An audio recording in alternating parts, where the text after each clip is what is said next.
exciting progress bar I'm looking at, so it should be going live any second now. Jason knows the progress bar very well. Yeah, this usually takes a minute to come through, and then we'll go ahead and get going. Jason, I'm impressed with your microphone setup there. When did you get that? I've had this. This is all like musician gear. I just finally got around to kind of setting it up because I went back and listened to the last one, and I was not happy with my audio quality. So yeah, now I'm going to this. So awesome. Okay, yeah, I see that it is up as well. Yeah. So I don't see any visual though. Oh, but there I am. All right. Okay, yeah. So welcome everybody. This is Throttle Body Podcast number 4. This week we're going to be talking about auto detailing, both the functional side of that equation, as well as from the standpoint of running a detailing business. I've got 3 great guys in here to kind of complete our panel from 3 different geographic perspectives, I suppose you could say. So we've got Rick Fawcett from Rad Garage, my Crown Rally co-driver from last year. What's up, Rick? Hi, how are you? Straight out of Calgary. Good to be here. Yeah, I'm up here in Calgary. Fantastic. Thanks for being here, Rick. And we'll kind of come back to you real quick and kind of do the intro here. James Coffman from Glisten Detailing in the Minneapolis, Minnesota area. Hello. Hey, welcome. Yeah, glad to be here. Thanks. Absolutely. Yeah, and then here local to me, Jared Toops from Chicago Auto Pros. Jared, thanks for joining today. Happy to be here. Absolutely. Okay, so let's go around the horn real quick. Before we kind of get into the different topics that we've got lined up, let's talk a little bit about how you guys kind of got into detailing and what's your what's your kind of connection to this and kind of what you get into with it. So Rick, we'll kind of start with you and take us through kind of the inspiration for Rad Garage and what you've been doing up there. Okay, well, about 10 years ago, my wife and I built our forever home, and up to that point, I had never had a garage. So we moved into this house in November of 2010, and I started putting my touches on my double garage, and things just escalated or de-escalated, depends what perspective you look at it from. And I started sharing a lot of what I do in here, mostly detail related with the social media, internet, and it's just sort of gained a pretty modest but supportive following. I think you're lowballing it a little bit. I mean, you just hit 10,000 subscribers, so that's pretty impressive. Yes, YouTube channel has seen some good growth in the last year, I would say, but it had been a bit of a slow burn up until that point. But I started sharing this garage build on GarageJournal.com back in 2000. I think it was 2012, and it's just escalated to the point now where the YouTube channel's got about 10,000 subscribers. And really, I'm just a weekend warrior guy. This is a hobby of mine. I always dreamed of having a garage and pampering my car. So I've made my garage my own little detailing world.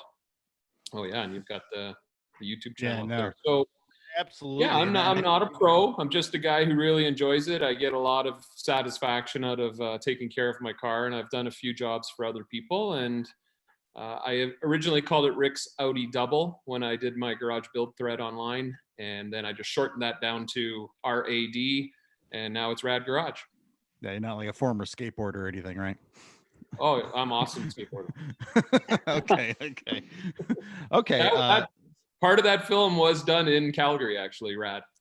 Oh, that's right. And, oh, and man. I was there. I remember that movie from when I was a kid. That's a cult classic, that movie. Yeah, part of it was done in Calgary. We're off on a tangent already. Okay. Great to be here. Yeah, absolutely. Okay, so James, kind of tell us a little bit your shop, Glisten Detailing in the Minneapolis area. Yeah, so let's see. I'm going into year 6 of this business. This has literally been my life, and then some since day one.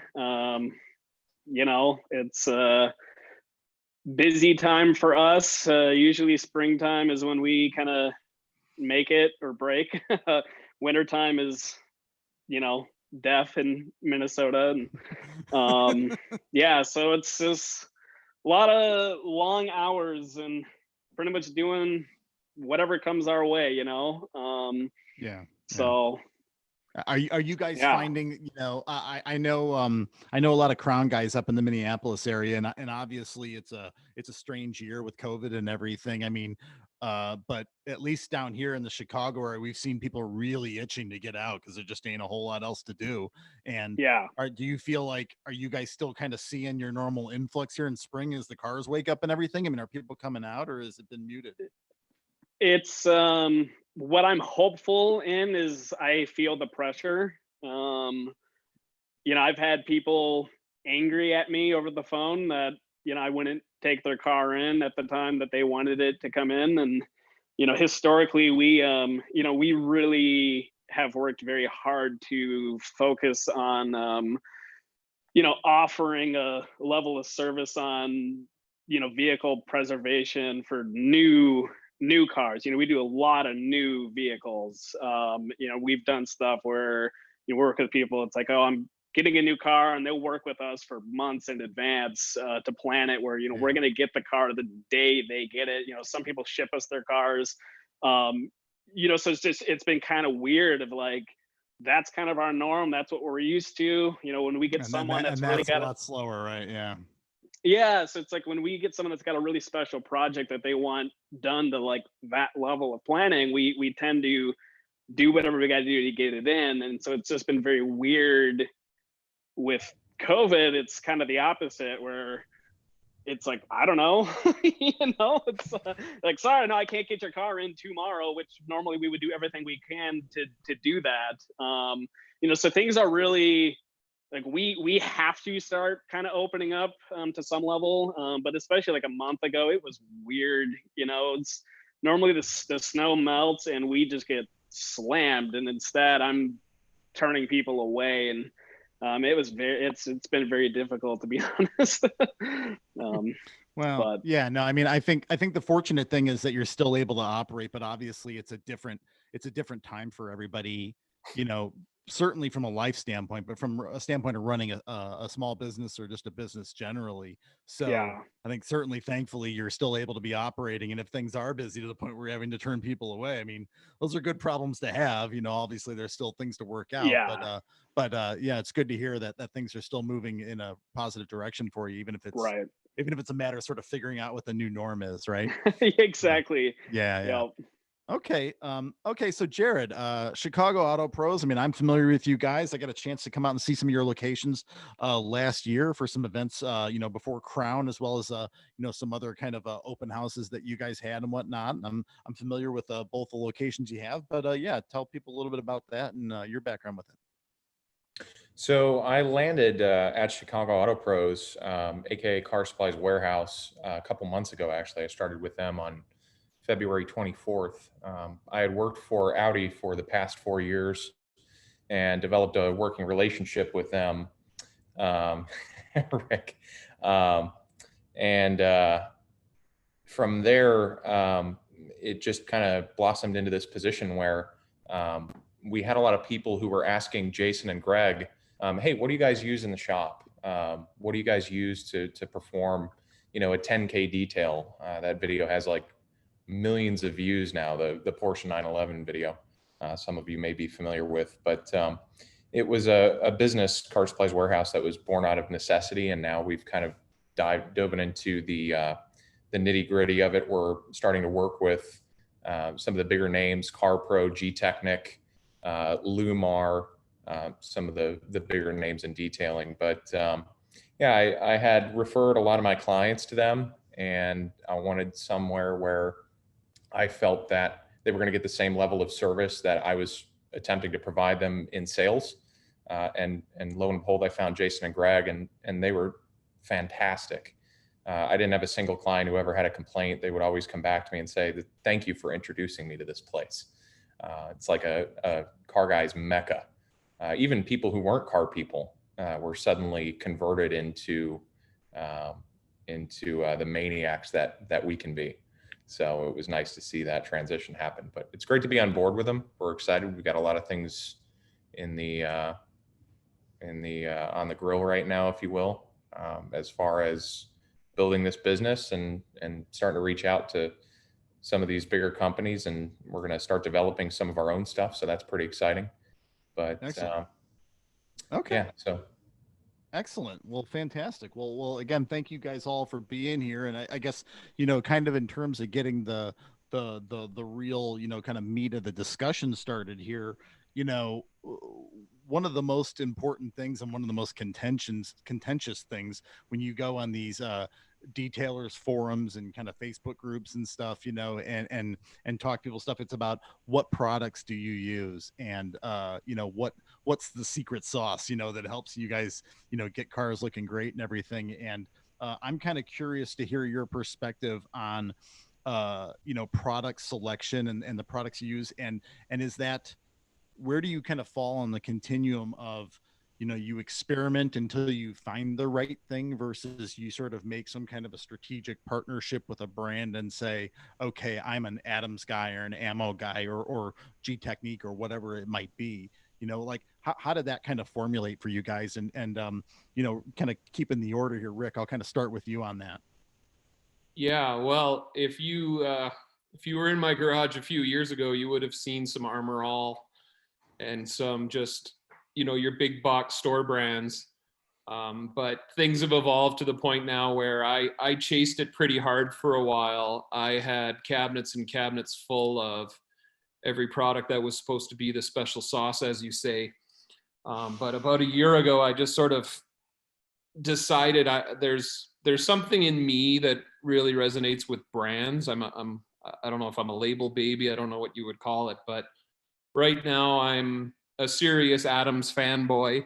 I've got to know a few of the guys that work on the team over there at Adams. So, but my philosophy is, if there's a product that works for you, don't worry about what everybody else says is a better product. So at the end of the day, I just try to get my car really, really clean and really, really good looking. And if I can do that with a product, then what's the issue here? But I think a lot of those forums that you talk about in the Facebook groups, I find it a little bit unattractive when people say that this product is better than this product. It's just sort of like, I don't know.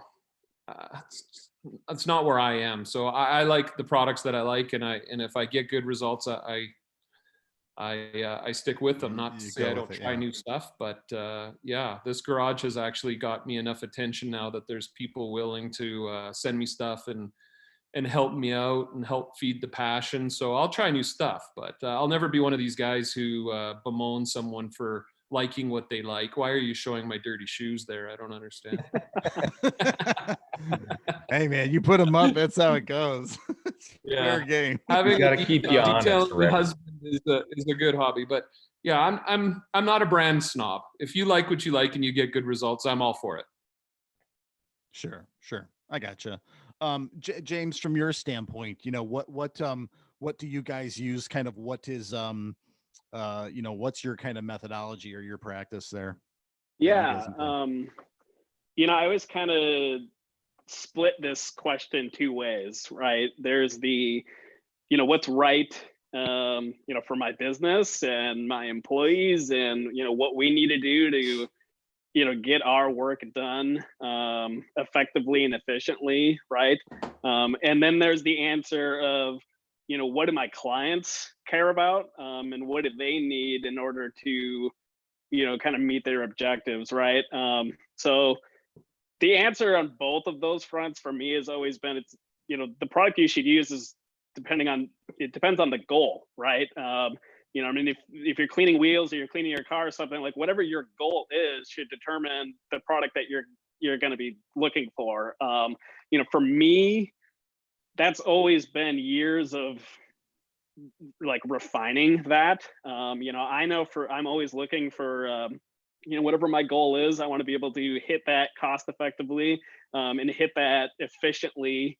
Time is super, super important in running a business. But I also know for like our clientele, even, it's, being able to have your car cleaned up very easily, very quickly, and still have it looking really, really good is very important. So we tend to really approach that question from the point of time. Everything that we're doing is really going, hey, how do you make your car, make a surface? We do boats and I've done planes, and how do you make a surface look the way it's supposed to, fast and easily? Sure. And there's, that's a can of worms in terms of, what's the surface? What are you dealing with? But that's really where we start with. Honestly, most of our clients, for their kind of ongoing maintenance, a lot of our clients, it's like once a week, maybe once every other week, they'll do a good, decent wash on the cars that, we've done ceramic coating or clear bra on. And I'm a huge fan right now of American Detailer Garage, it's called. They've got two products in particular. One's called Wipeout. The other is called F-Bomb. I love those two products. They're extremely just user-friendly and wide what are range they? of applications.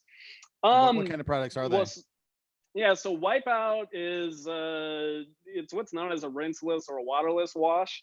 Okay. But you can use it for all sorts of things. You use it as a quick detailer, use it to, clear your car, use it to, wipe bugs off, like, whatever. I mean, you could even wash your car entirely with it if you're really intentional about what you're doing. F-Bomb is just a degreaser, but it's pretty foolproof. You can't mess anything up with it.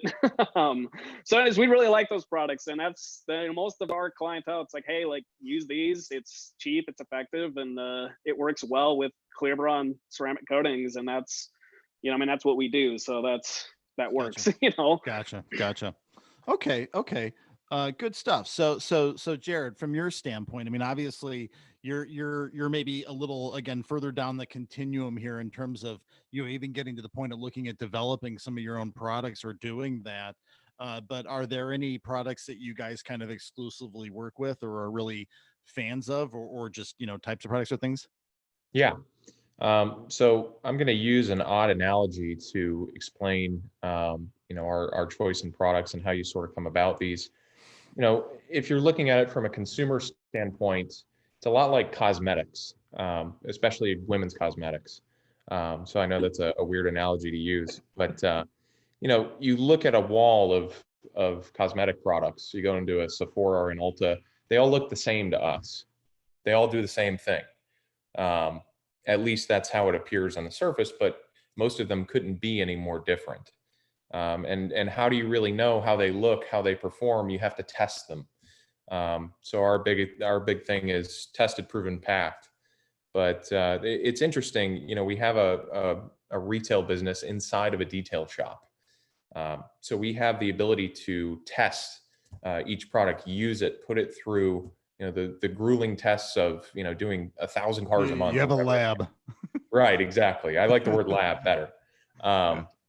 But me personally, the way I judge a product is obviously there's a time element there. There are a lot of products out there that market to consumers, even some that market to professionals, and they claim this is the best, this is the new age, the new frontier, and there's a lot of detailing or Star Trek, right? Right. Yeah. Well, you'd be surprised at how many marketing schemes out there are going that far. They're just throwing in as many marketing buzzwords as they can. Hybrid, ceramic. Sure. We had a product that we tried that we didn't like so much that I think there were 7 words in the title, something hybrid, ceramic, detailer, light, heavy, Turbo. this, that. But to answer the question more succinctly, we put these products through grueling tests. We get feedback from our clients on these products. How do you like it? How does it look? How is it holding up? We often get these cars back and care for them so we can see how it's actually performing on any given surface. And that gives us an edge because we can say, okay, we tested product A and it's already failed on any said surface, and product B is still kicking. So we have a unique ability to do that and monitor it and really get some real-time results out of it. So sure. No, and your guys' answers kind of resonate with me. I for my own personal use in my garage, I am not really I'm kind of brand agnostic. And again, I think James, kind of what you were saying, like I'm looking for, the product that works and gets me the results I want. And even to some extent, if it's good enough, like I'm also willing to kind of pay a premium if I know it's really the product I want. But that being said, I've kind of been all over the map between I've used a lot of ammo products, which I'm a big fan of, and I've talked to Larry before, and he's a good guy, and I feel like he does make some really cool stuff. And hey, there you go, nice plug. I brought props. Yeah, no, but Larry's a good guy, and I think he does some really cool inventive stuff, and some of his products I love. I've got a little bit of trepidation, and one of the things I want to get into later is I've got a matte wrap on my car now, and it's like, yeah, all the stuff I had, I'm about to throw that out the window. I mean, proverbially, here, where it's like, okay, I'm going to have to do some different things now to take care of that, because you don't want to be putting, shine products on a matte wrap, obviously. But things like ammo, things like Adams, some of the Wolfgang products, they've got a sealant that I love, even though it smells like bananas, which I hate. I don't know why, but there's kind of stuff all over the place. I mean, even some of the chemical guys products and stuff, so it really kind of depends, because I kind of get into where I think some of the sealants and waxes and things like that, there is, I don't know if it's just my own misguided belief, but I kind of say, well, I think there's a little more science there. Whereas some of the soaps and stuff, I'm kind of like, yeah, I'm okay getting a gallon of chemical guys. Like, it's fine, like it's not, it's soap. It's not rocket science. And I could be totally wrong about that. I don't know. But yeah, just haven't really ever kind of zeroed in and said like, that's my product. But ammo's probably been the closest for me, because I just think they make some really great products that I've really enjoyed. Yeah, and Larry's a great guy, and he's contributed quite a bit to the detailing community, more so than a lot of guys at his level have the time to do. It's a big undertaking what Larry does, so it's we're certainly appreciative, and I think he brings in a lot of people who aren't normally in our boat. That conversion factor of we're taking people who don't normally care to go to this next level. He brings them in. He's sort of a recruiter, if you will. Well, I think him and Matt from Obsessed Garage both. I mean, I think that they, in some ways, they cater to that same audience. Maybe there may be a little more of a geographical split in terms of people that say water, versus guys that have a Southern twang. But Right. But at the end of the day, I think that both of them, they really cater to those people that, really love and want to take good care of their car, and are looking for, kind of every way to sort of pamper it, to the nth degree, and really get, ultimate results. So can't fault them for that. And certainly, again, they've turned people onto or created some great products, both of them. Now, kind of pivoting a little bit then, in terms of, I think, last week on the podcast, we were talking about car builds, and we were talking about some of these big debates around, turbos versus superchargers. And these are age old debates, manuals versus automatics, things that car guys continually will debate. And I think one of those new things here, at least in my mind, is talking about ceramic coatings versus traditional waxing. And I'm really curious to get your guys' thoughts about, the value of ceramic coating. I mean, again, being detail shops, I mean, at least James and Jared, from your guys' perspective, is like, again, I know you guys do that, obviously. I mean, it's the thing to do now. And I totally I've get got that. props all day long. Of course you do. Of course you do. Of course you do.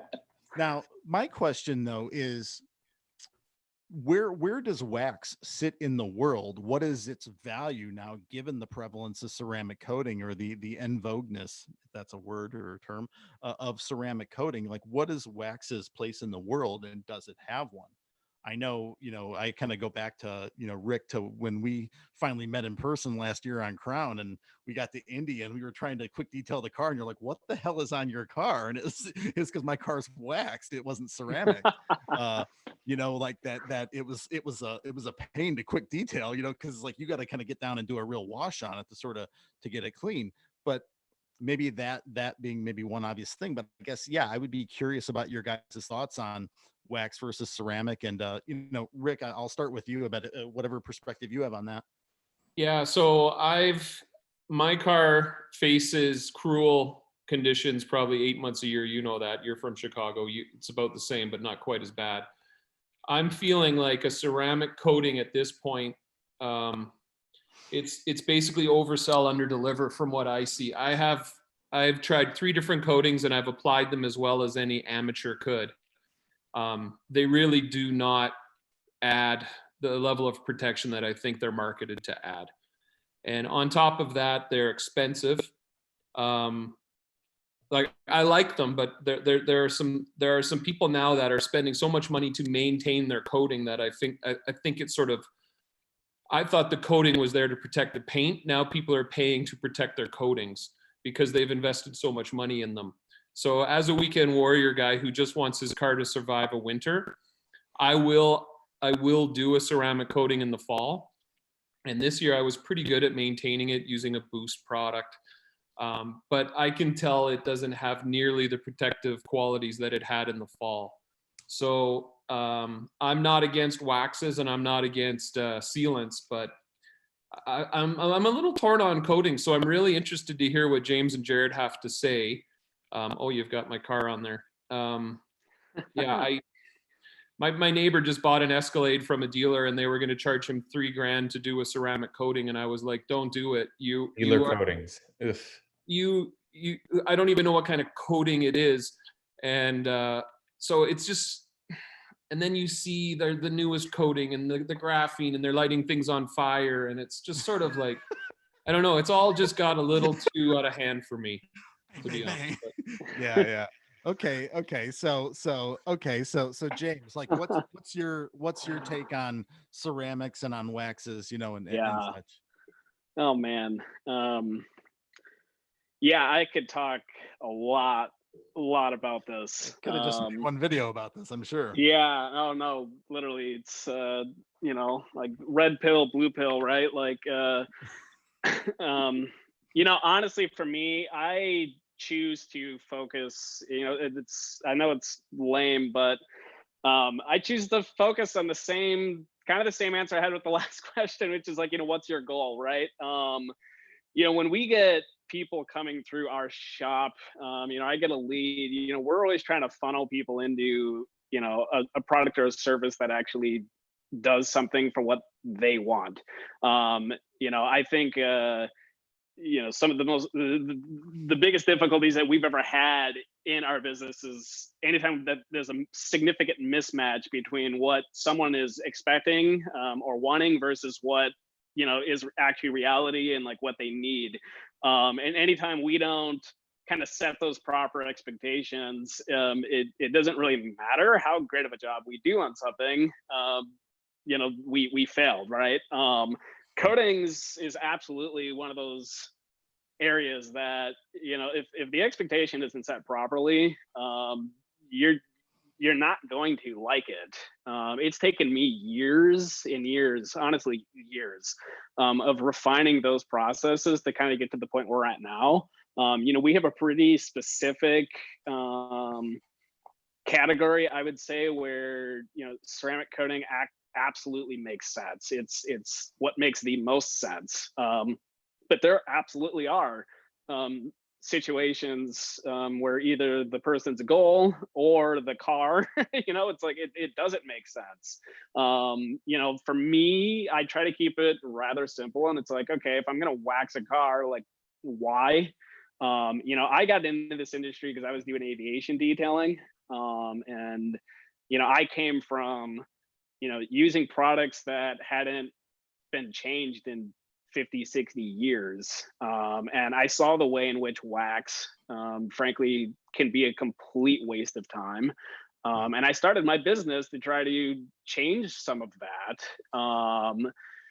And that's what got me into ceramic coatings. I got in very early, I would say, in terms of the general awareness of ceramic coatings. And, I'm not going to lie, for several years, ceramic coatings is generally what has fed me, right? That has been one of my primary sources of income for 5-6 years, but yeah. I would say sorry, go ahead. No, feel free if you want to finish your thought. What I was going to ask you was, I'll hold that thought for 1 second here. Jared, let's get your perspective on it. I have kind of a unique perspective from where I'm coming from with my cars, but Jared, let's hear your point of view on it first.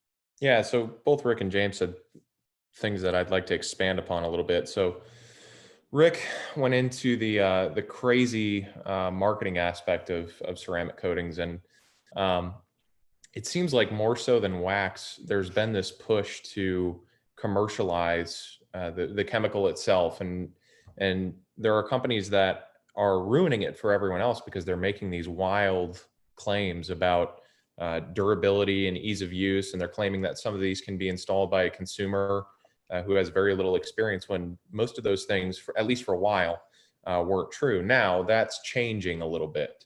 We're seeing a landscape of products, specifically the ones I'm familiar with, G-Technic, Crystal Serum Light, and Exo.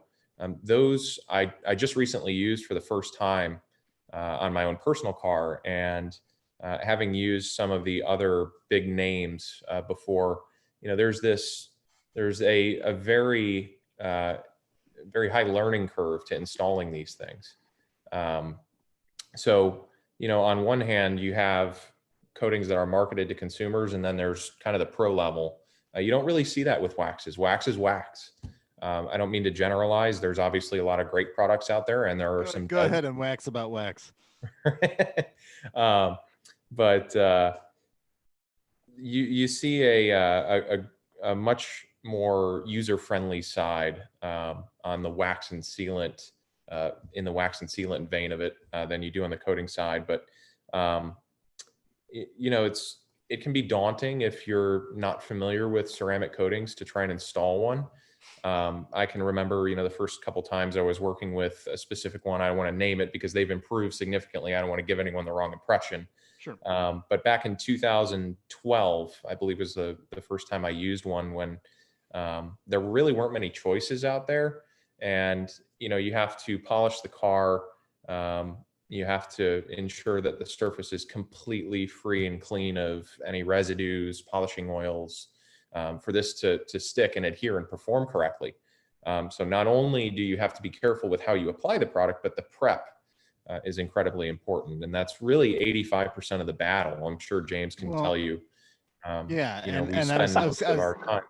Just to interrupt you there, I think with a lot of products like that, I think that is so true. I mean, it's the same way with doing wraps or doing dips and things like that. I mean, like, the prep is like absolutely, the critical step is just getting the surface totally clean and totally virgin for whatever it is you're going to be doing to it.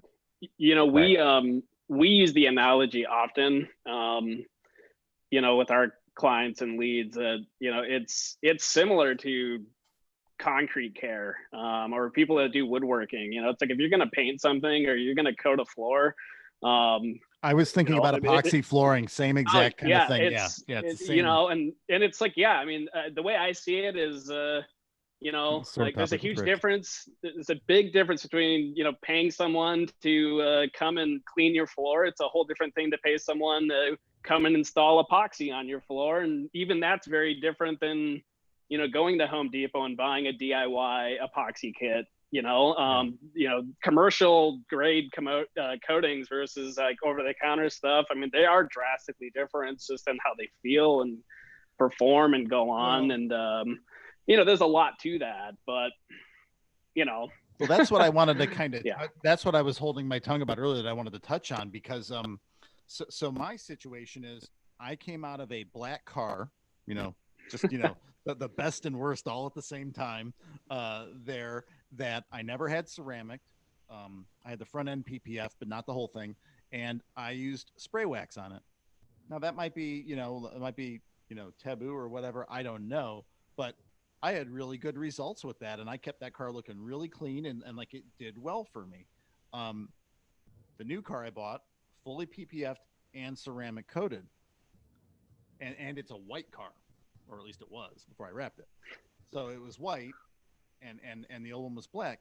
And I'll tell you, I mean, I only got a couple of washes in before I wrapped it, but just kind of my initial take on it there was like, I didn't see a big difference. And the thing I'm wondering is, I've kind of heard some conjecture that is a ceramic, perhaps going to be better or more apparent on a dark color than on a light color. You know, like with a white car, am I just not necessarily going to see those benefits as apparently as I might on a black car, for instance? Is there any truth to that? For anybody's thoughts? And I don't know. One thing that Um, pops in my mind. I'm gonna let James roll on that one, and then I'll chime in. He's the real Yeah, detailer here. you know, I would say the key with what you said, in my opinion, is that you've got clear bra on your whole car. I'm going to be honest with you. You know, in the past year and a half, the demand for clear bra is just insane. I think people are aware that, you know, I mean, at this point, it's just what I say. It's, you know, for every dollar you could spend on ceramic coating compared to clear bra, you're getting probably 10 times the value out of that clear bra.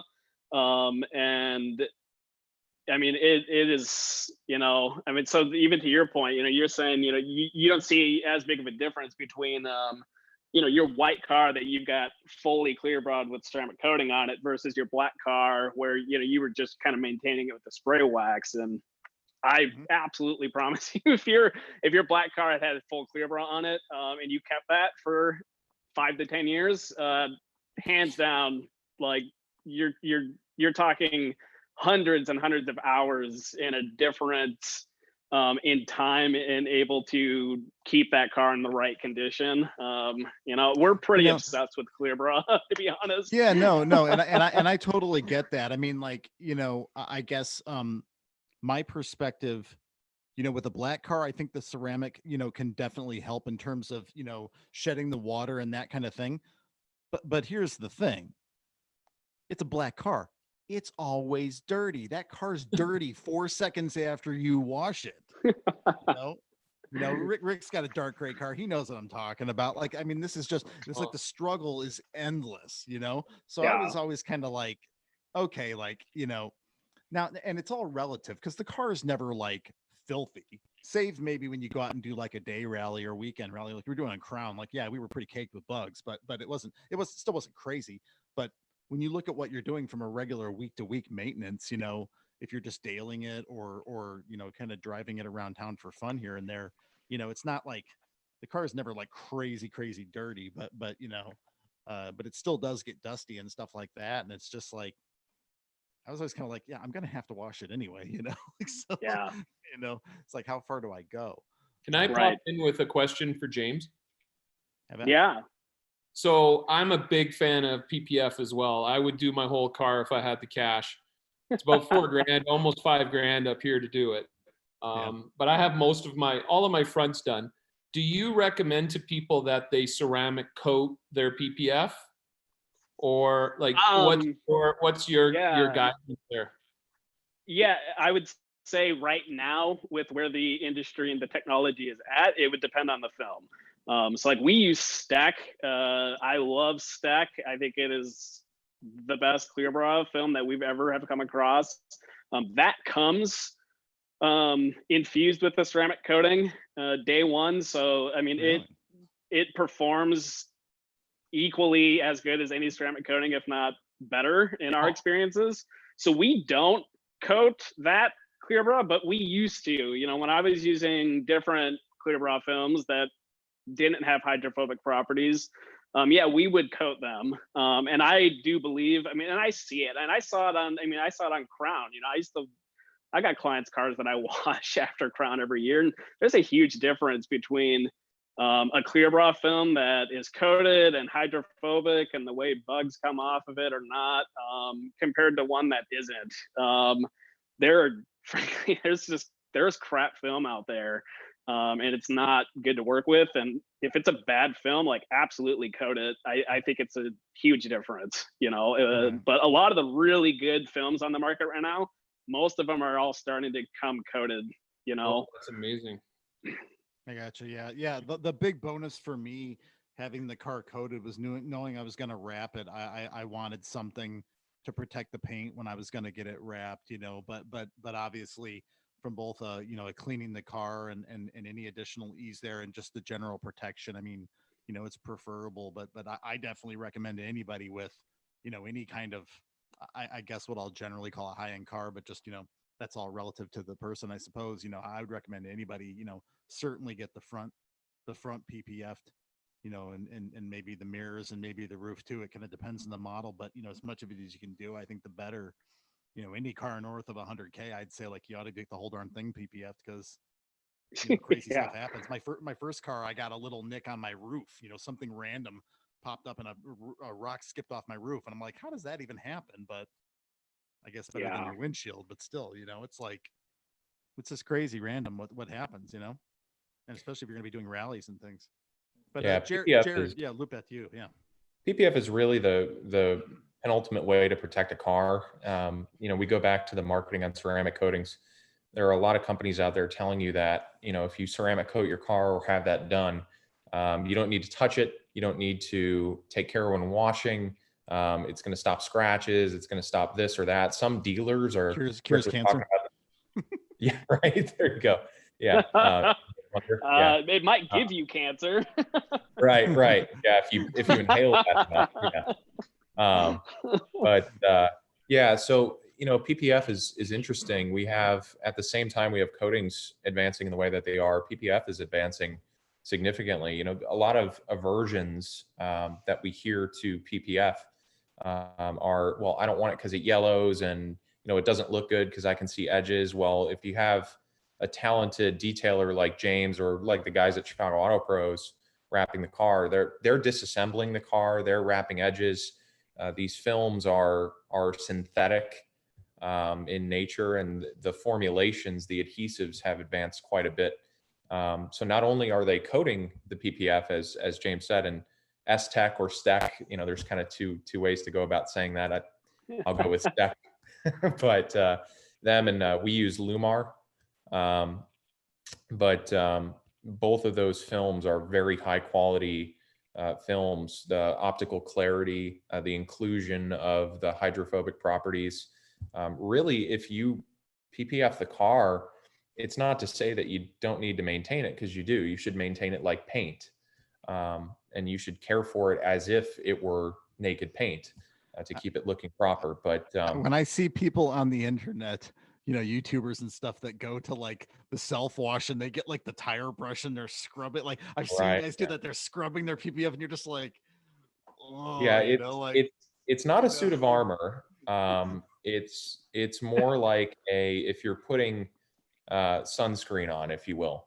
There's a layer there that's going to protect you from all of the unwanted things that could happen, but you're not invincible. You could still get sunburned, and you still have to care for your skin even when you have sunscreen on. Yeah.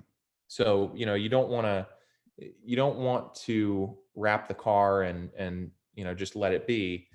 There's a lot of products out there that are now designed to care for clear bra, but if you really want your car truly protected, that's the way to go. A coating is great. A coating combined with PPF is better, and full PPF and a coating, or full PPF that has a coating embedded in it, is really the best. So you have your good, better, best, but that can be cost prohibitive for many.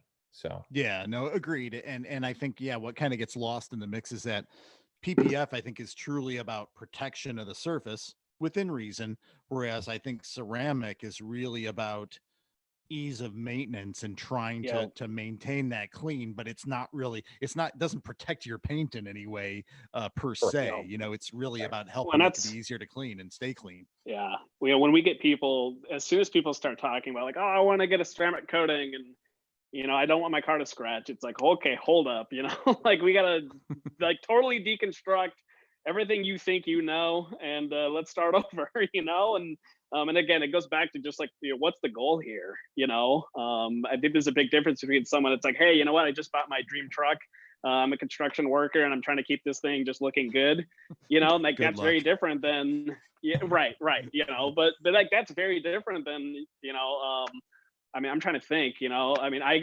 get cars in here that I'm just like, yeah, you've got, you spent $100,000 making this thing absolutely amazing. And you get to the paint, which is usually the last thing people are doing when they're doing a massive restoration of some sort. You know, and like that's a very different experience that that person is going to have in trying to own that vehicle, you know, than a work truck, right? So like these things, like what should be done is going to be based on, you know, what the goal is, and that's what we really focus on. You know, I think a lot of people are really looking for kind of a all-encompassing, you know, one one solution for everything type thing, and it just doesn't exist, you know. Right, right. Well, you know, I want to pivot here a little bit, but it's kind of off of the back of this kind of discussion on ceramic versus wax kind of transitioned into, I think, the benefits of PPF, which I'm a big proponent of. So I'm with that. You know, I think I know from my own personal experience, I think as I get my car back again, you know, I want to touch on it a little bit here later. You know, like I think caring for a wrap is like kind of a whole other discussion, sort of. But staying with the theme of you know, the PPF, you know, caring for PPF versus caring for your paint and whatnot, there's a real prevalence now of waterless washes, ONR and stuff like that, versus kind of the obsessed like Uber, you know, power washer setup and 2 and 3 bucket method washing and that sort of thing. And I guess I'm curious for your guys' takes on that. I mean, my own personal perspective on here, I'll just sort of give away is, while I like a lot of the stuff I see on Obsessed Garage, I mean, I think going with the full Kranzel setup and stuff, it's bringing a tank to a knife fight for most people. Okay, if that analogy holds. Okay, like it's just, you know, my car. I drove my last R8 a lot, and my car still was never like caked in mud. You know, obviously to the point where it was like, you know, I needed some like Uber power. I have $100 power washer I bought off of Amazon that I've been using for 3 years, and I've been very happy with it. And to be completely honest, I'm even starting to feel like, you know, like if you ever just power wash a car and then wipe it down, like power washing does very little except get off big dirt, which again, particularly if you're kind of in the supercar or high end sports car market, like your car's never that dirty. You're dealing with dust. You're not dealing with like caked on mud. Generally, bugs are more your typical problem. And I mean, the power washer can be good for bugs, but beyond that, you know, you're still going to have to get on there and touch the surface, you know? So I'm really curious about your guys' take on kind of pressure washing and traditional washing versus like ONRs and things like that. And, you know, is that really a discussion germane to whether you have a PPF on, or do you even have a preference on that holistically, regardless of the surface protection? Sorry if there's a lot packed into that, but hopefully you get what I'm saying. Like, you know, Rick, what's your take? We'll start with you. First off, your audio is just getting a little quiet there, and that was a really long question. You're doing something very dangerous, Jason. You're applying logic to all of this. Sorry. And you know, when I look around my garage, I'm not looking for logic. So please keep your logic to yourself. I like looking around and seeing my I don't know. I like seeing things that are really quality. So I'm just thinking about your pressure washer comment. I'm in the market right now. I'll probably be spending north of $1,000 here pretty quick on a pressure washer. And I have a $250 pressure washer that pressurizes water. So yeah, no logic, not necessary. So, but back to the ONR versus your traditional bucket method. I talked about this in a video recently. I think depending where you are, and James, you've said a couple of things that have really resonated with me, and it's like, what is your purpose? If your purpose is to have a show car that is going to wow the audiences at every Cars and Coffee, I would suggest you never do a rinseless wash. But if you're a guy like me who's trying to survive a brutal Canadian winter and you can't stand the idea of salt sitting on the surface of your car, and it's minus 30 outside, so there's no way you could use water, you're going to use a rinseless solution. So yeah, there's surviving the Canadian winter. If it's a gorgeous day and I've got lots of time, I pull out the buckets, I pull out the foam can, and I have a really good time. I'm not in this to get things done quickly because I'm a hobbyist. It's not about efficiency and speed for me. It's about enjoying the process, but in the winter, it's about survival. So I do perform rinseless washes quite regularly. I'm actually quite pleased with the way the clear coat on my Audis have always taken to rinseless washes. I've never seen any signs of damage, but I know that It's not the preferred method for those that don't have to deal with these challenges. So one quick thing I don't think people are really aware of is on the rear of your car in the winter, it gets really dirty, right? That, I don't know what it's called, like that vacuum Not effect. if you take it off. Yeah. But I've been behind really high-end SUVs in the winter, and I could see little scratches have started to rust on the back of their deck lids. And these cars are only about 2 years old, 3 years old. So I'm so hyper paranoid about letting salt sit on my car and get into any imperfections. So there, look at that. That's what we're dealing with. And that was a spring day, I believe. That picture that's on there right now. So There's such thing as spring in Canada?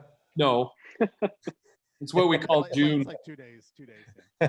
So I could go on and on. I've done 15 different washes depending on what the weather allows me to do. And if you're just a normal person living up here, you really have very limited options with keeping your car clean. So I don't judge people who drive it through a tunnel wash. You know, so what if you scratch up your clear coat? Like, at the end of the day, get it polished once every couple of years. You'll be fine. And I think Todd from Esoteric, he made a video recently about this chasing perfection in your paint.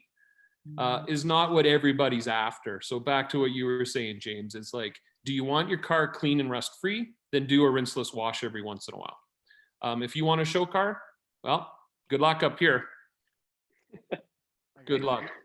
So okay. So James, like, what's your take on it? I mean, in terms of, you know, when you guys are going to do, you know, prep on a car or something, for instance, I mean, are you going through and doing pressure washing and all of that? And is that, you know, your typical process? Yeah, most of the cars that we bring in, we do a traditional wash on. You know, but you know, even, you know, my employees, it's like, you know, when I'm teaching someone, I'm training someone, it's like, hey, you know what, there's a big difference between washing a car to prep for a project that's going to get paint correction and a ceramic coating or clear bra. Like, that in and of itself is a different wash process than washing a car that, you know, we did ceramic coating or clear bra on 2 years ago, and we're just trying to make it, you know, refresh it, right? And that's more of what we are concerned about with our overall clientele's experience. In general, as time goes on, it's like, yeah, I'm trying to get more away from using a ton of water. I'm trying to get more away from the traditional washes. Not completely, you know, I'm not 100% at the point yet where I'm like, oh, like, let's just totally get rid of that and just do, you know, O&R or a wipeout, as I mentioned earlier. You know, I'm not fully on that side of things either. You know, it's interesting. You know, I think honestly, in a grand, you know, on a big scale, a good way to answer this though is based on where you're located. I've learned geographically, it's a huge matter.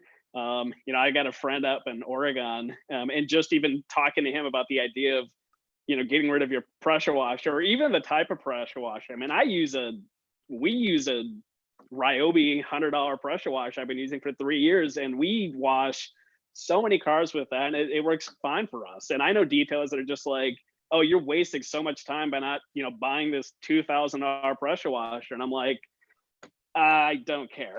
It's you know? just pressurized I know water, people. I mean, yeah, right. Yeah, but I know people that it's like, hey, you know what? Like, we have moss that literally grows on our cars if we don't wash them. And yeah, you need a hot water, you know, hot sea or something to be able to really do that effectively. And I'm like, I don't have to deal with any of that. Yeah. Minnesota, And there's always specialty cases, but when you deal with people like in Florida, you know, I think Matt's down in Florida or Georgia, I forget where, you know, like, I mean, you know, like, I'm not picking on Matt. Cause again, I mean, like, he's going after kind of the ultimate look of the car. Like, I get that. And there's people that are big into that. So that's fine. Like, it's not my dogma, but that's fine. You know, like it's okay. But especially when you're in a fair weather climate that doesn't have strange kind of conditions, like, you know, stuff falling out of trees or moss growing in your car or whatever the case might be. It's like, guys, you know, your car is only going to get so dirty, you know, I mean, like, and it's like, at some point it's overkill, you know, but again, to each their own, because there are a million debates like this in car culture about, you know, different things, and everybody's going to have their own take on it. And I don't begrudge anybody for doing it their way. You know, it's just a matter of what It you depends find on value in, right? Yeah, it depends on the car too. For us, there's a huge difference. Like in the winter, pretty much every car that we get in the winter is by definition driven in the winter, right? So yeah, I'm not gonna do a rinseless wash on that most of the time. We do a full wash on something like that, but like just today, I had a super rare Jensen Interceptor come by that I did a ceramic Awesome. coat. I mean, I put 30 hours into that car 2 months ago, and and the meticulousness of that specific car, that specific client, it's like, yeah, no, like we don't want water on this. Water has negative effects over time. Let's just not even expose the car to that, right? So I did a rinseless wash on that, and it was perfect. And so again, it's all about the goal here. Sure. Yeah. Well, yeah, Jared, let's get your take on it.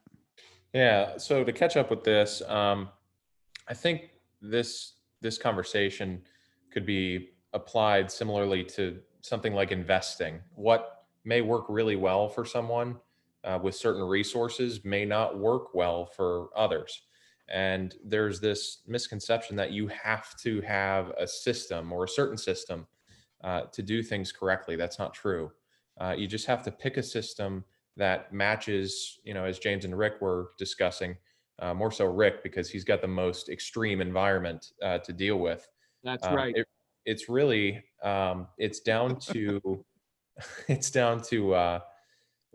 what is going to functionally get the job done in the most efficient manner, and leave the car protected, because really the whole point is we're not washing to clean the car. Now that sounds insane at the onset, but it's really to continue protecting it, to keep it Right. from degrading or deteriorating. And I think a lot of people miss that.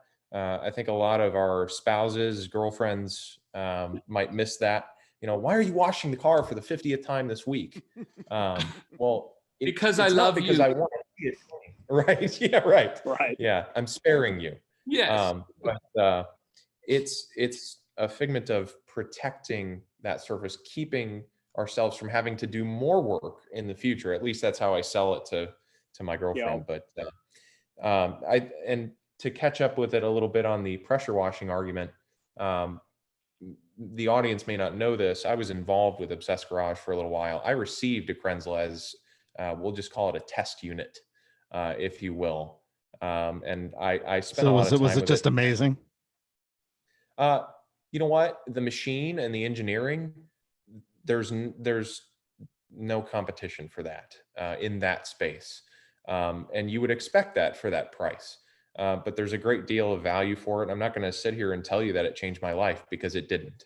But what it is a tool that if you are constantly using it and you need to rely on it, or for example, if you have a shop like James or like Chicago Auto Pros, we use and have purchased from Obsessed Garage the wall units.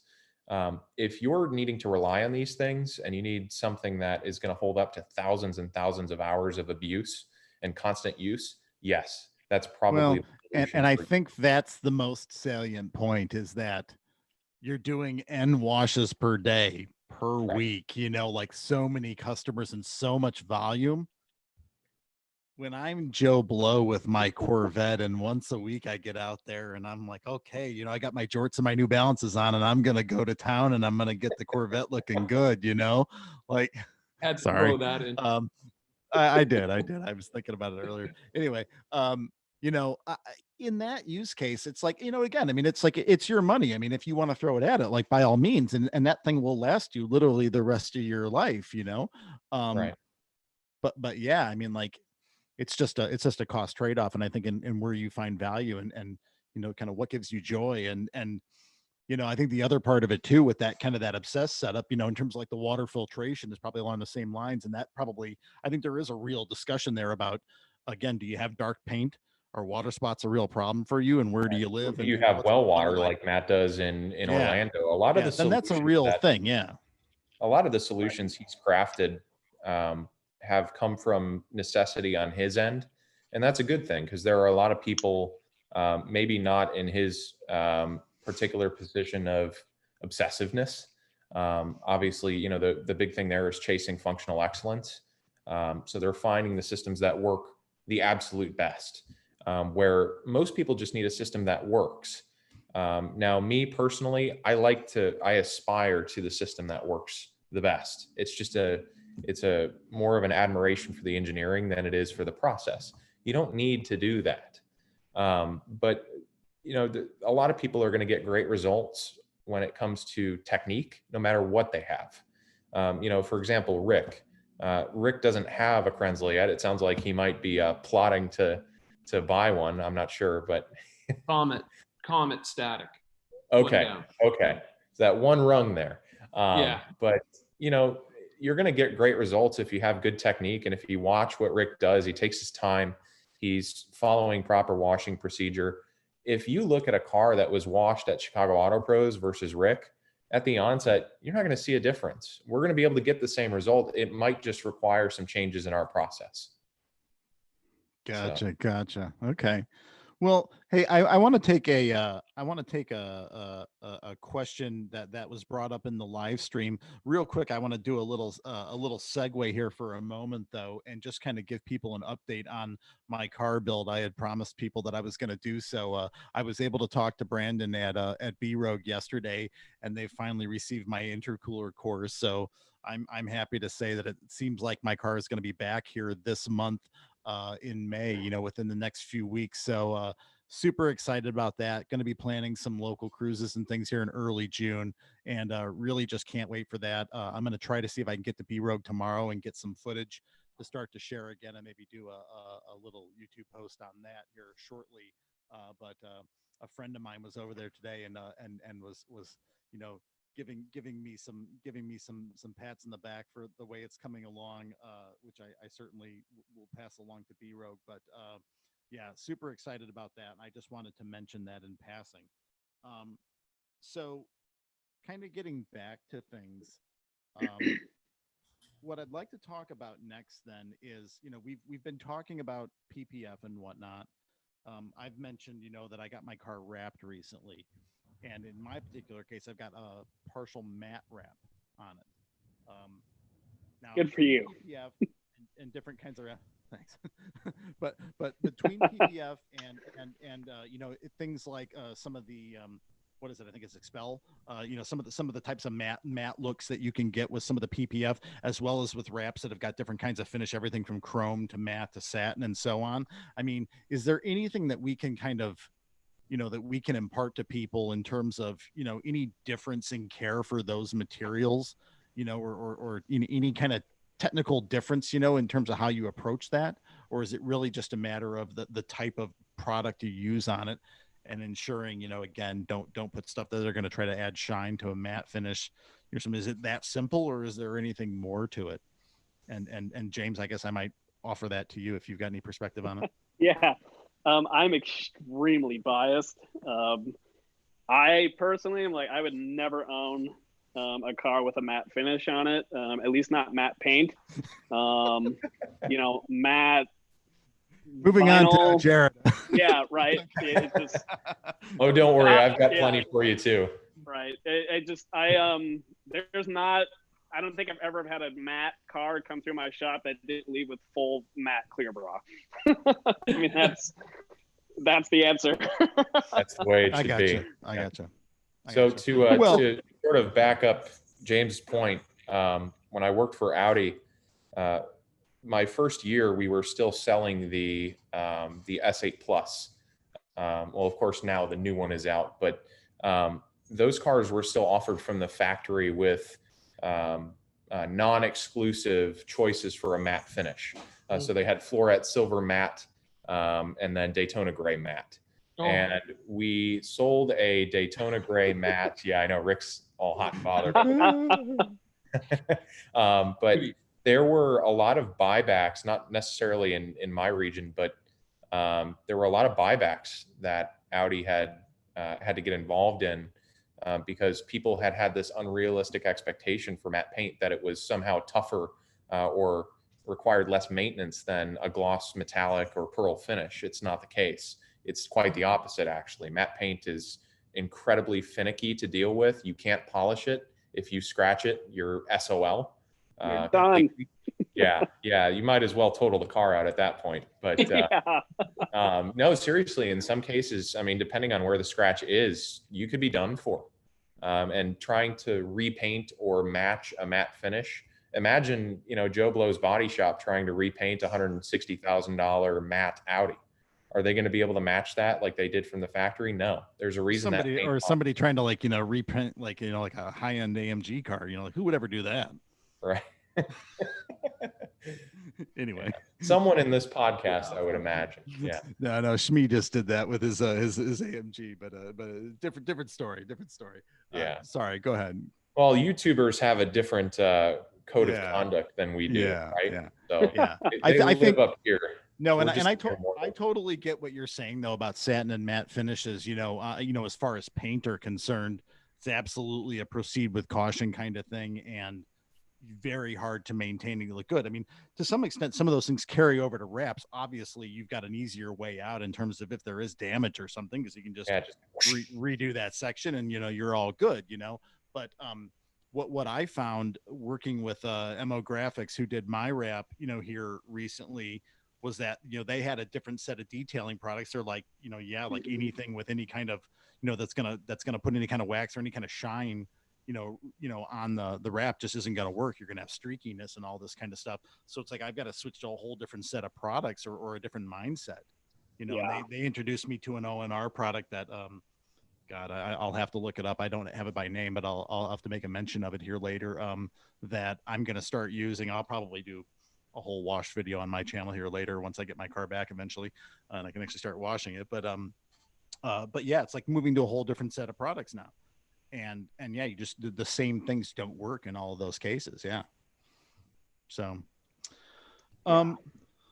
okay. So, one thing I did want to touch on, a buddy of mine, Jeremy, on here, he asked a question about, relative to polishing, and some people use microfiber pads and some people use, foam pads. And I'm wondering, is there any fundamental difference there in the functionality of one versus the other? And does anybody have an opinion on that? Yes. Pads are one of those things where it's kind of like, I'm trying to think of a clever analogy. I don't have one at the moment, so I'll just launch into a long technical rant. But Jared, pretend you're walking the aisles of Sephora. Right. Yeah, there you go. We'll go back to our earlier feminine analogies. But yeah, let's roll. Yeah, everybody can relate, right? Yeah. Okay. So, with pads, think of it like putting something on your face. You've got like an exfoliator. Rick, this is your fault. Yeah, it is. You've got the exfoliator and you've got those soft pads that, whatever women use to apply foundation or makeup. You've got your exfoliators, which are really there to remove impurities. You've got heavier microfiber pads, which are, there you go. Oh, the Rupes. He's coming out top tier with us. But yeah, so Rick's holding I believe that was wool, or was that microfiber? Yeah, that's a wool. Okay. So, you've kind of got 3 tiers of strength, if you will, just to keep this as simple as possible. So wool has been used for decades. That's kind of been the standard for most professional detailers to remove defects. Wool is, depending on the blend, a little more resistant to heat. So you can buff or polish at a higher speed and remove defects a little more quickly. Microfiber is more recent. That was sort of the consumer response to wool. Wool can be very dangerous in the wrong hands. Of course, that's why Rick has it, because he is the demigod of detailing up there. But no, so if you look at Rick's collection, I'm sure he's got microfiber in there too. That material is a response to someone who wants to cut without having to do a major follow-up and finish with foam, because each step you take in polishing, you have to follow that up normally. You don't always have to. It depends on, again, what your goal is with that particular project. But microfiber is something where you're going to be able to get a lot of cut and correction with it, but you may not necessarily have to finish out the scratches that are left behind, because occasionally when you're polishing, you're leaving micro scratches. You're refining the surface step by step. Foam is sort of your last step, if you will. It's the least aggressive usually. Again, these things are not all cookie cutter, but foam is designed for one of two things. You're refining that finish to so-called jewel. That's a term that's been thrown around for a long time, but that's where you're making the paint as perfect as possible before you protect the car. And foam can also be used as a one-step. And for most people, this would be an entirely different rabbit hole. But if you have a daily driver that, again, we talk about going to Cars and Coffee and having the most perfect car, or having something that functionally looks great, where that there are going to be some defects introduced by having to scrub salt off of it or having to scrub sand off of it. Those are great for someone who's looking for that 85 to 90% finish. They're not really in need of going to 100 or 99%. And I'm sure foam may also sort of help them from hurting themselves, if you will, too, right? Correct. It's a more gradual up step in terms of strength. You can do. I use foam pads, or at least I did. But yeah, I mean, overall, there's really no need, again, to go to a 3-step or a 2-step system. You don't need to go to a cutting pad or wool or microfiber. But if you're looking to do that extra step of correction and really get the paint as perfect as possible, typically a 2-step with those 2 different materials, microfiber and foam, are going to be necessary. But yeah, as far as pads go, it really comes down to the surface, and it comes down to the end result that you desire. Gotcha. That was awesome. Fantastic. Okay, so we're gonna kind of start the gradual wind down here, but I wanted to ask you guys, certainly James and Jared, being in professional shops and seeing a lot of stuff come through, I'm very curious to sort of know, like, what have been some of just like the most amazing cars that have kind of come through the shop that you guys have had a chance to work on. And I'm not saying the most expensive cars, some of this, there's going to be an element of personal taste, but what have been some things that have come through that have just like, been like wow moments for you guys? And James, how about you first? Yeah, I just talked for a good 10 minutes, so let's let James roll on. Yeah, me specifically, in terms of, every person that works in my business, my business partner, as well, like, we'd answer that totally differently. Of course. Honestly, for me, it's my favorite projects, my favorite cars are so much more about the client. I get very excited about, I mean, actually, like, literally, I've got a Mustang in my shop right now that that guy scheduled with us 7 months ago. He's like, I'm buying a new car. This is what I want to do. He's like, I bring it straight to you guys. I want clear on the whole thing, like just yada yada, all this stuff. He's just like, I'm all in. I love it. He finally gets the car, and the dealership had put clear on the front end without really disclosing it. So he was super upset about that, and it's like, okay, like, well, whatever, what should we do? So we get the car in, and we start going to finalize everything, and it's like, well, we could take the clear off, and we could do the whole car, in our manner, or it's like, we could do our clear on the rest of the car, and but then we're getting into like differences with warranties, different qualities and films and all this stuff. And, the guy says to me, he's like, well, honestly, I don't care what happens in 10 years. He's like, I just got diagnosed with cancer, and I don't know what the next 3 years look like. He's like, I want this car perfect now.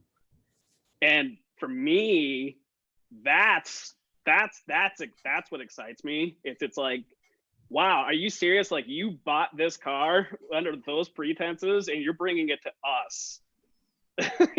Like, that's amazing. And I've got stories like that all over the place. And the people we've met, the cars that we've gotten to see. I mean, and yeah, don't get me wrong, we've gotten some amazing vehicles, stuff that just, I mean, it's awesome. I mean, I got a brand new. I got a brand new C8 in my shop right now. It's like, I was just sitting in it earlier, and I let someone come by and take a look at it who is a Corvette fanatic and has not had the opportunity to see one yet, and that's the stuff that I live for, No, we've done. I totally Yeah. get what you're saying though. I think, I mean, the stories of the people you meet and coming across so many different people and different walks of life Yeah. and circumstances and everything. I mean, that really is special. And I'm sure that makes you want to work that much harder to sort of make that person Yeah. happy because Yep. especially in that case, it means so much to them, and it's such a big part of their life, so I get what you're saying there. Jared, what's your take on that question? Well, James took it in a direction that I really like, talking about clients and the types of people that you meet and the projects that they bring you where they have certain expectations for what you can do and you exceed their expectations. I think that's a great feeling for everyone. I wasn't directly involved with this project, but right when I came on board, Jason had been reached out to by someone whose Mercedes had been in a house fire. You may or may not have seen this video. It's on their channel, but it was an early 2000s ML 500 or an ML 350, one of the two. But it was a silver Mercedes SUV that had been in the garage amid a house fire, and the car was in the customer's mind, it was totaled. There it is. So this thing had seen, hours of smoke and debris, and obviously the interior was significantly damaged from the smoke alone. Luckily, obviously, none of the flames had actually transitioned to the car, but the customer brought it in, and it was to them a hopeless project. And Jason and the technicians basically dissected the thing and cleaned every nook and cranny and brought this thing back to life. And if you watch the video at the end, it looks pretty darn close to a brand new ML350. The transformation was pretty inspiring to see, because normally what you'd think is I got to take this to a body shop, they got to repaint it, I've got to order all new interior upholstery and seats. Well, they were able to save this person from having to do that. And while you might not think that an ML350 is something of sentimental value, you just save someone from having to make a much more difficult decision and having to get rid of the car or total it out or whatever it may be. You save them financially, but you also save them. I don't want to say spiritually, but that's kind of the vibe I'm going for. Well, I think at that point, I had a buddy that lost a house in a fire, and I think anything you can hold on to in that circumstance, it has sentimental value because it's the thing that made it, other than you. So from that standpoint, certainly there's a financial benefit standpoint, but I think just from a sentimental value standpoint, for it to have made it and or been resurrected, however they want to look at it from their perspective, that's a comforting feeling, certainly, and it's a great thing that you guys can do for them. Yeah, that was an incredible project. And again, I only got a chance to see the car. It was as it was moving throughout the different steps in the process, but to see where it began and where it ended up, I mean, you can see the whole thing is disassembled. And imagine being the client when you come back and you see a car that you may or may not have some sentimental attachment to, restored. And you can continue driving it and enjoying it like you did before, without really having to go to extreme lengths to do that. It's an incredible thing that detailers are able to do, and I don't think professional detailers get quite the credit they deserve for being the artists that they are. Right. No, I hear you there, and I think there's some amazing stuff that a person with the right skills and the right tools, the things that they can accomplish, to bring a car back from the brink, from some of the things that they're exposed to, it is pretty amazing for sure. And, I've seen a number of those stories in various YouTube channels and things like that. Rick, from your standpoint, obviously, your channel's a little different scenario. I know you do detail other people's cars from time to time, but you also baby that SQ5, like it's literally a baby, I mean, and I mean, it's funny because I think somebody unfamiliar with your channel, could kind of be like, or even not into detailing, be like, oh, he's washing that car again, but I mean, I think there's different techniques and things that go into it, and you've really I think found so many different angles to kind of address, detailing and car care and things like that, as well as kind of garage culture and all the products and the techniques that go into that. So certainly my hat's proverbially off to you because I got my headphones on here, but Yeah. you know, but in terms of the other cars that you've had come through, I mean, any Yeah. kind of highlights for you? I mean, you don't have to have a sentimental story like the others, but Oh, I have lots of sentimental stories. An old widow came to me. No, I'm just kidding. But one thing, like, I do put out videos, but not for every project. And what I do, a lot of people get in touch with me and they just want advice. So there was a guy, and I can't remember his name right now, but he had bought his dream car, which was an NSX, and he brought it in to me, and he just wanted my eye and some guidance as to what he should do in terms of restoring the paint. The paint had been, it's a Calgary car, and it wasn't really winter driven, but even all the rest of the seasons aren't that great either. So there's times where people reach out to me through Instagram or YouTube when they find out I'm in Calgary and they're in Calgary, and they'll come, we'll put the car in the garage, we'll have a good hour of just talking, and I get to know people. So those things don't ever become videos that get lots of views or anything like that, but it's really what feeds it, is that I'm kind of a lot of people's guide to come to for advice. And like even today, I got a message from somebody who is friends with the owner of the black R8 that I've done a few videos on. Mm-hmm. And apparently a plastic bin fell on his AMG Mercedes, and he's got a little scratch. And he's like, can I come and get you to take a look at it? And I can just imagine his panic, right? So I was like, for sure, get it over here. So he's coming over a little later tonight. I'm going to take a look and see and give him my opinion on whether it's something that we can polish out or whether it's all bad news. So just having the opportunity to meet people that I would never meet otherwise. But also there was a 2018 Audi SQ5 in Daytona Gray Pearl that rolls. It blew my mind. Comes in here quite often, actually. Very exotic soccer mom.